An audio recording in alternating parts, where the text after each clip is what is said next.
Parce qu'on regarde à nouveau votre CV, vous êtes confronté avec des danseurs, par exemple, des spectacles. Là maintenant, le CD qui va sortir, vous étiez les trois confrontés avec un peintre. Qu'est-ce que ça fait comme différence lorsqu'on joue avec un quatrième interlocuteur qui n'est pas dans votre domaine, qui n'est pas dans votre domaine artistique?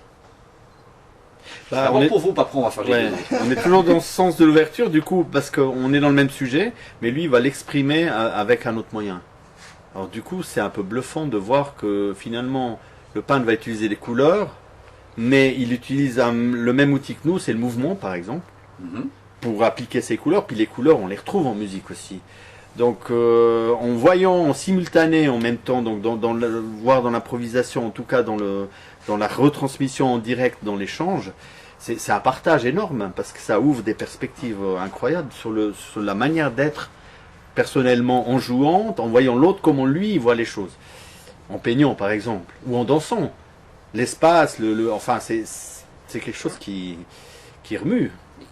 C'est une projection aussi. Il se passe quoi dans votre cerveau? Parce que là, on ne peut plus être à l'intérieur du raisonné, mais on est dans l'instinct pur. Il y a quelqu'un qui fait quelque chose, vous réagissez. Raphaël, soudainement, vous êtes...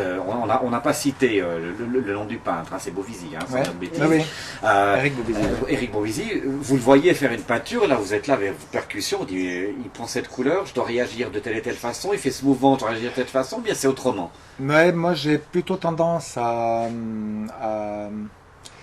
exprimer musicalement, c'est presque un état d'esprit, parce que comme j'ai toujours été habitué à regarder ce qui passait autour, puisque j'étais pas gêné par une partition, ça m'a toujours intéressé et interloqué un petit peu le fait de pouvoir travailler sur des musiques de films ou avec des danseurs et tout ça. Vous avez vu ça deux fois, ouais, ouais. de films, ouais. Et puis dernièrement aussi avec une compagnie de Vevey, la ADN Dialecte aussi, c'était de la danse. Donc à un moment donné, c'est toujours interactif ces choses-là. Avec la peinture, c'était un petit peu nouveau. Pour moi, j'ai fait des performances avec d'autres peintres, Belair, ce genre de trucs. C'est une sorte forcément que c'est visuel, donc la manière dans la tête, ça se passe un petit peu comme sur un film, c'est-à-dire qu'à un moment donné, je peux pas dire que c'est, je crois qu'on s'inter-influence, grosso modo.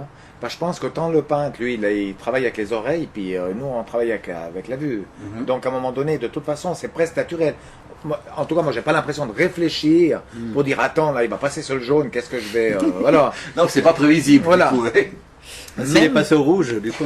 mais même que souvent, dans ma manière de travailler, souvent, je me mets des couleurs. Par exemple, d'un coup, il y a une telle ou telle partie, je dis, tiens, on va rentrer là, dans le bleu, ou dans le truc comme ça. C'est des repères. Pour vous, les sons ont des couleurs. Oui. Musicalement, j'arrive à bien me repérer avec ça. Mais c'est une manière de travailler, c'est tout à fait personnel, c'est pas... les autres, ils en ont rien à foutre de ce qui se passe dans ma tête, quelque part. C'est parce que vous communiquez entre vous, oui, quand même. Non, mais ce que je veux dire, c'est que... Non, mais la manière, peu importe la manière, c'est le résultat qui compte. Ça veut dire qu'à un moment donné, si je prends mes deux acolytes, ils s'en foutent que je rentre dans ma période jaune. Mais ça va se ressentir dans la manière de jouer. Et ça, après, c'est là que ça rentre l'interaction à un moment donné je trouve que c'est chacun un petit peu sa manière la manière de voir les choses ou de travailler l'important c'est le résultat final. Pascal, à la trompette, vous avez votre période bleue comme Picasso par exemple. Ouais, j'ai eu une trompette bleue, après une fête jaune. Mais pourquoi pas? Non, pour moi, pour ce travail avec le peintre, avec Eric, c'est assez facile parce que lui, sur scène, ça peut être un danseur. Hein, il bouge, il met un rythme incroyable. Puis en plus, moi, à la trompette, je pouvais pas mal me tourner, regarder ce qu'il faisait peut-être un petit peu plus que Raph. Oui, vous pouvez bouger, je le redis. Un tas de cymbales. Lui. Et je trouvais que c'était intéressant, quoi. En tout cas, il y avait vraiment comment dire, un transfert d'énergie quoi, qui se faisait très très intéressant, et on se réjouit de refaire ces 2 soirs là avec lui. Ça va être encore un petit peu différent. Parce que durant les 6 concerts, à chaque fois, donc il y a eu des peintures. Est-ce qu'il y a eu d'immenses variations sur ces peintures en fonction de ce que vous faisiez, Pascal? Ouais. Je pense, en tout cas, ce qu'il a fait, c'est qu'il avait, je sais pas, 7-8 tableaux, et chaque soir, il les reprenait. Il n'allait pas commencer un tableau, le finir. C'est qu'il reprenait les tableaux. Alors un tableau, par exemple, un tableau qu'un soir, on se disait, ah ouais, bah, c'est super cool comme ça, bah, peut-être le lendemain... Il refaisait quelque chose Il faisait dessus. complètement un truc, un fond blanc, puis il recommençait quelque chose d'autre. C'était assez incroyable, quoi. Voilà, il va changer sa manière de niveau-là. bosser là, pour les prochains concerts. Et puis il les a encore travaillés, bah, les tableaux justement qu'il a peints l'année passée à la Carré. Je crois qu'ils les ont encore travaillés en... Après, il les a repris dans son atelier. Il les a pour repris affiner. à l'atelier, puis là justement, à Interface, il y aurait l'exposition quoi, de ces 7 ou 8 tableaux quoi, qu'il a peint l'année passée. Plus ce qu'il fera les 2 soirs. Bon, Eric, c'est un perfectionniste, je pense quand même, dans un de ses traits, un trait de son caractère. Il a déjà a posteriori, il a travaillé sur la musique lui-même en atelier pour développer déjà des idées, d'avoir déjà un chemin comme ça. Donc quand il arrive à la Carré, il avait déjà quand même pas mal d'idées sur ce qu'il allait faire. Donc on n'était pas dans la performance, on était déjà dans un work in progress. Du coup, c'est assez abouti finalement le résultat, on peut dire, parce que c'est pas de l'abstrait.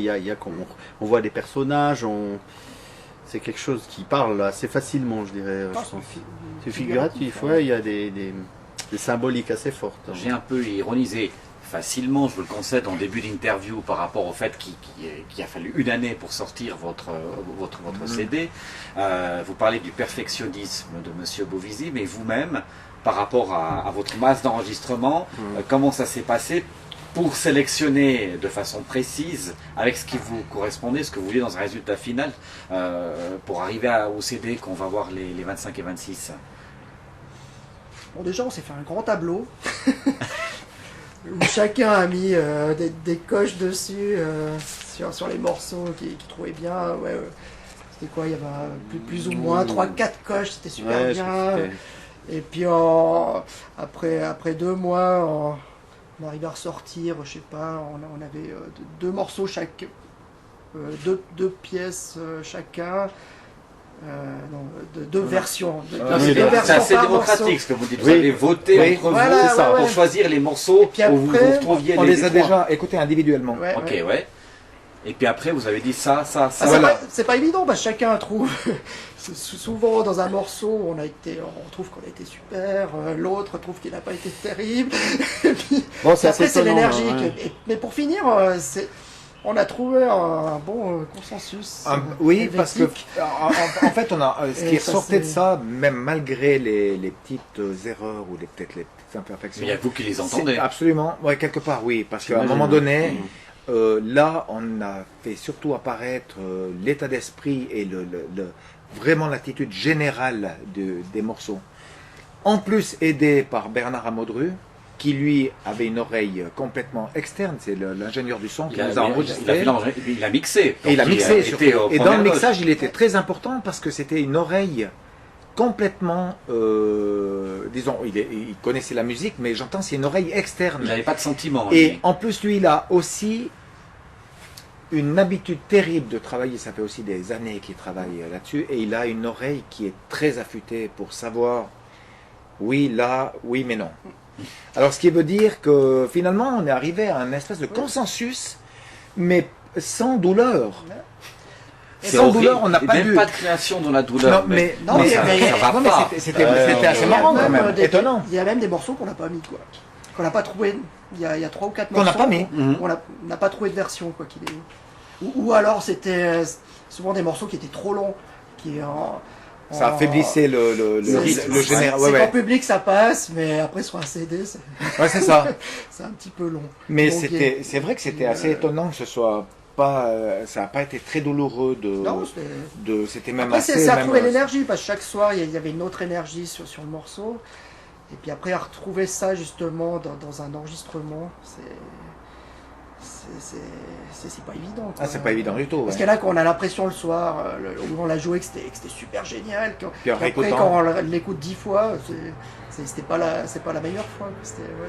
C'est aussi pour ça qu'on a pris du temps, c'est pour laisser poser les choses, Mhm. décompter les choses, et puis du coup avec du recul, on a quand même qu'affectivement on est impliqué, un certain recul d'écoute. Et puis quand on a fait nos choix, finalement, il y a la majorité des pièces, on s'est retrouvé très vite d'accord sur ouais. la version qu'on a Ouais. gardée. Puis on a eu 2-3 morceaux un peu litigieux, on a dû débattre, qu'est-ce qui primait, ou voilà. Mais la règle principale était qu'on allait garder les pièces en entier. Et puis le studio, c'était juste pour travailler sur le son et refaire un petit peu le peaufinage. Mais on n'a pas fait de la coupe dedans. C'est pas Il l'idée n'y de a faire des ni une studios. coupe, ni de Voilà. travailler en studio pour refaire des. Bah non. C'est vraiment des versions concept C'est live. qu'on a. C'est vraiment, C'est important de le dire parce que on peut tout faire de nos jours. Eh oui, mon pauvre monsieur.